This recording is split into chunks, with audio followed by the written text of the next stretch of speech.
Hello, my name is Alexis Maxey, and I completed my lesson plan project on argument. Here are the content standards that I used. To cite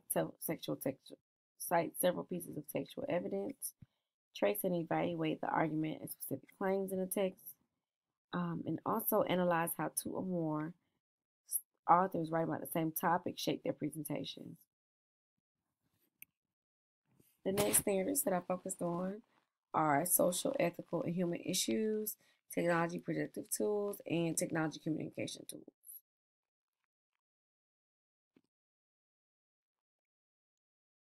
An overview of this project is students are currently working on an argument unit. In this unit, students learn the vocabulary of argumentative writing. They will read several pieces of text where students are required to determine the claim of the text and determine the evidence used to support the author's claim is valid.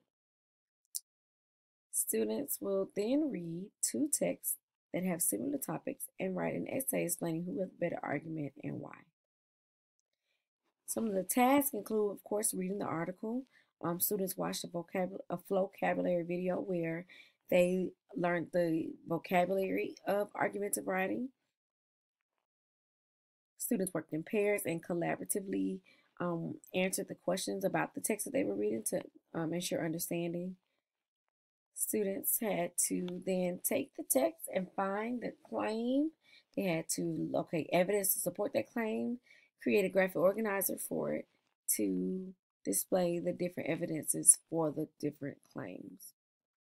And then lastly, students had to summarize both texts and create a screencast stating which text better supports their claim. Students can choose which visual presentation tool they would like to create their screencast. Here are some work samples. I'll show you guys the screencast.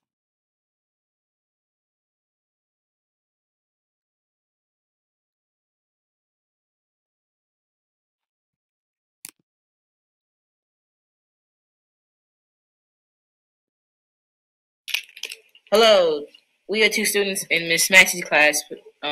Today we were supposed to talk about argument. The standard, the I can't statement. We are addressing that we can figure out an author's point of view in a piece of informational text and examine how the author's position is different from the others. The task we had today was to read two articles. The first one was Pro Athlete Salaries Aren't Overly Exorbitant, and the second article was Do Professional Athletes Get Paid Too Much? We were asked to decide which article has the better argument based on the evidence from the text. Pro athlete salaries aren't overly exorbitant. Text A. In the article, we see that the author, Mark Singletary, writes about how he thinks professional players to receive what the fans are willing to pay. He also That's just a snippet of their screencast. Here are the questions that they had to answer. So it says they ask questions about the claim, and ask about overgeneralizations, single cause fallacies, counter arguments, and more about the author's claim. And you all saw the presentation. The graphic organizer that I would like to have used was Poplet. However, Poplet was not working, so I had to use MindMeister, and I will provide the link for that in the inbox to the professor. Here are the essential questions. What is an argument? What makes an argument effective? How can arguments affect change? And why is it important to have strong evidence to make a logical, non-emotional argument? One assessment that I completed with the students was a Plickers quiz, just to test them on the vocabulary that they learned. The responses for the reading will be an assessment, and there's an answer key for that. The graphic organizer, and the screencast presentation, which has a rubric.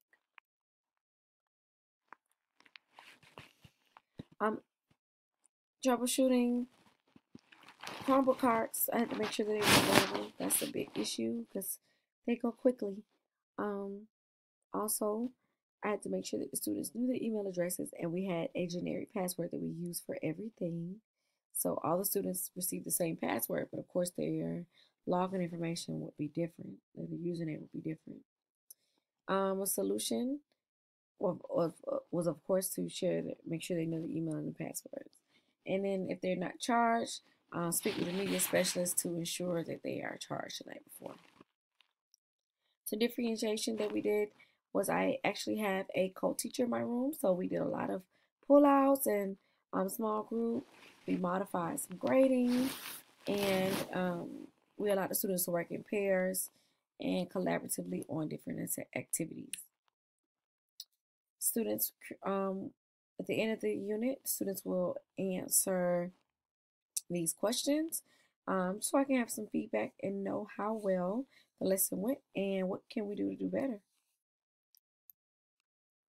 A reflection on this unit is that I think my students did a great job recognizing that one text had no evidence or no real solid evidence, relevant and sufficient evidence to support their claim, while the other one did it, and they gave great evidence to support the answer. So when they were citing textual evidence, they gave great evidence from the text to support their answer.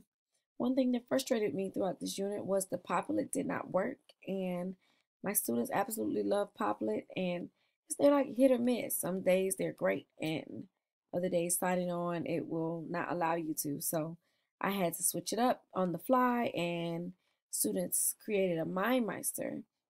I will provide the link to that. I actually have to get my students to share it with me, so I can submit it to you, so you all can see it. And that is it. Thank you.